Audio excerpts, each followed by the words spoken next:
trip to Louisville. Hundreds waited outside the Galt House Hotel in hopes of getting a glimpse of President Trump. Some in support of him, others wanted him to see their message.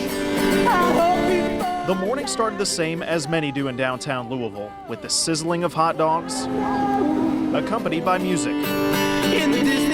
But on every street corner, Trump memorabilia was also on display. I'm down here to be officially in business, but I don't really care about what I do today. I just care about, being down here and being a part of this. After Main Street shut down, the first wave of protesters appeared just after noon. Angry, distraught, baffled.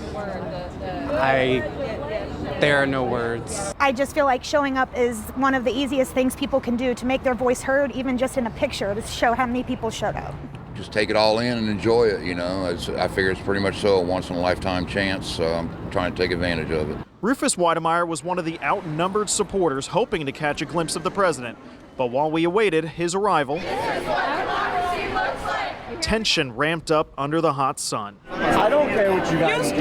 All they want to hear is lies. You started a balloon about that fake news. Not long after this exchange, a protester appeared to dump water on this Trump supporter, igniting some anger, but police did step in, and the two were pulled under the garage. The vets are very happy about it.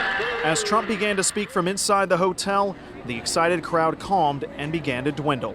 I support their right to protest, they have the same rights that I have. And in the end, cooler heads prevailed. That water incident was the only time that we saw police have to get involved between supporters and protesters, but it was definitely a charged atmosphere here in Louisville. In Louisville, Conroy DeLuche, LEX 18 News. You can find more coverage of the president's visit on LEX18.com and get the latest on your smartphone as well. The LEX 18 News app is a free download. Well, afternoon we were talking about a couple of thunderstorms that were out by Owensboro, so those are still well away. But we've had one little itty-bitty shower start to get itself going. We take you to Montgomery County, so go down Highway 460 from Mount Sterling. As you get to Camargo, congratulations, you've got the isolated thunder shower in town. It's on its way toward Jeffersonville. It'll drift to the southeast with time. So that's it for the moment. As we go then to our future track, well, we've zoomed in a lot closer for you. Let's zoom back out, shall we? And as we do so, there is a line of thunder showers, and that's the main line that'll be arriving there at around, 2, 3 o'clock in the morning. We'll see that begin to come into the area. Thunder, lightning will be associated with that. By the time we get you to 6 in the morning, still some thunderstorms around. In fact, a pretty generous coverage, although the threat for severe storms may be lessening, but locally heavy rain will be a possibility. And then tomorrow afternoon, we develop a whole new batch of showers and storms for you, and those have the potential to be strong as well. Temperatures are hanging in the low 90s. It is hot out there. We will talk about the end of this heat in a couple minutes. All right, Bill, thanks. The bankruptcy of Black Jewel Mining in Harlan County is having an impact in other areas of the county, too. Michael Burke spoke with the state senator who is fighting to keep the issue from harming his school district. Several loose ends remain as it relates to the bankruptcy filing of Black Jewel Mining, including a provision that could force the Harlan County School District to pay back nearly $75,000 in property taxes. Revelation Energy, which is Black Jewel Mining's sister company, says the school district in Harlan County needs to repay some $73,000 in property tax overpayments. The district, however, feels as if there's still some outstanding payments due of nearly $30,000.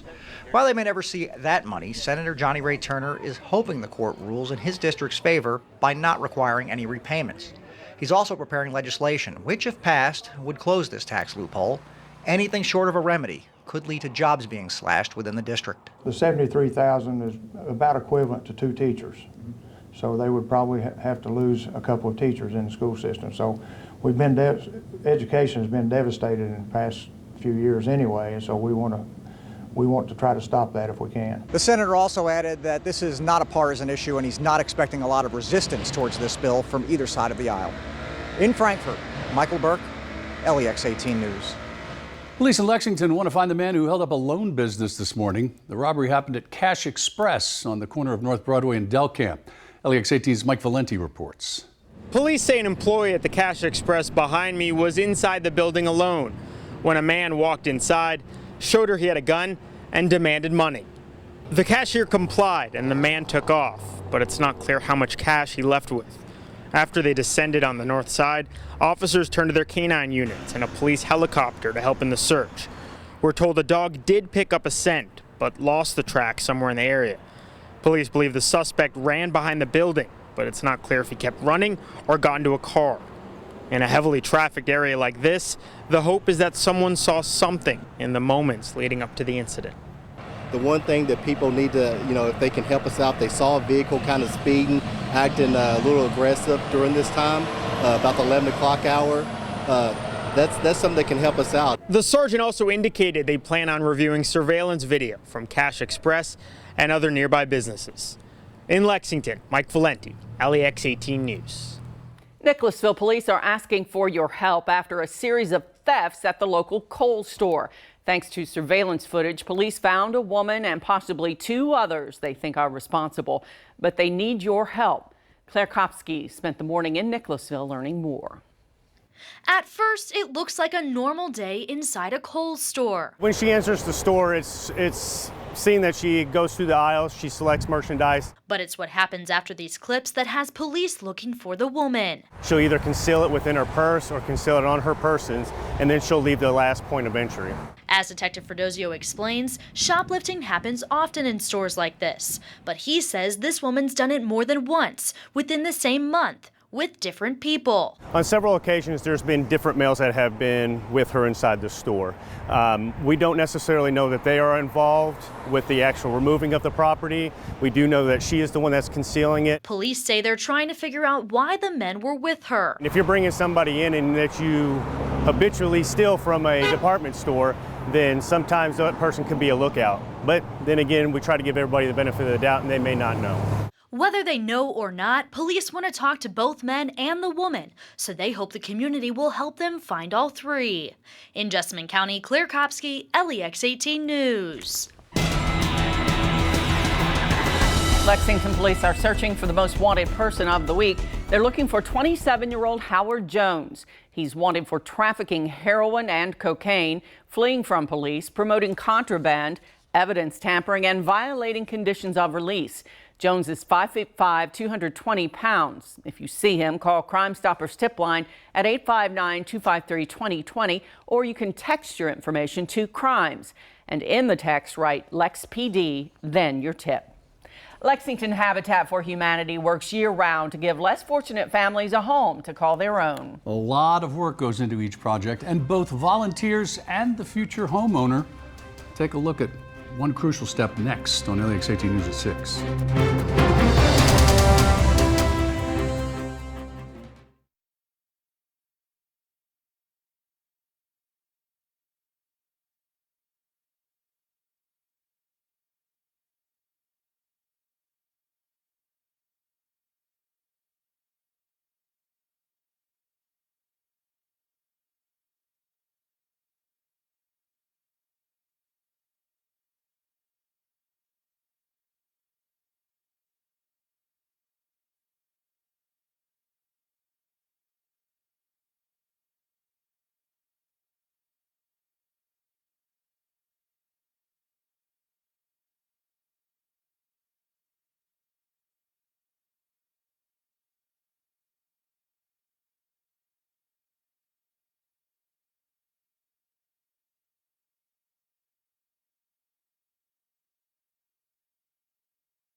watching LEX 18 News at 6. Each year, Lexington Habitat for Humanity helps provide families with a safe place to live and a fresh start. But Habitat homeowners also have to put in a lot of work to get the keys to their new place. Kylan Mills has a look at a big part of the process: Habitat homebuyer classes. Habitat homeowner Latoya Williams put in nearly 2 years of hard work to see her dream come true. Just to set a goal, hang with it, and just, never give up. In April, she got the keys to her new home, but it took 250 sweat equity hours and 18 weeks of classes to get there. Every Monday night, and I work an early shift, so that was kind of challenging, but I did it. A big part of the Habitat process is completing a year and a half of homebuyer education classes. Leaders say it's important to not just provide a home, but also the skills needed to be successful once inside. Learn about different things like what a mortgage is or what a living will is. We have firefighters that come and talk about what they do and how to make an escape plan during a fire. We have 911 operators, we have city councilmen. Homeowners also learn basic maintenance like changing doorknobs or light bulbs and how plumbing or HVAC works.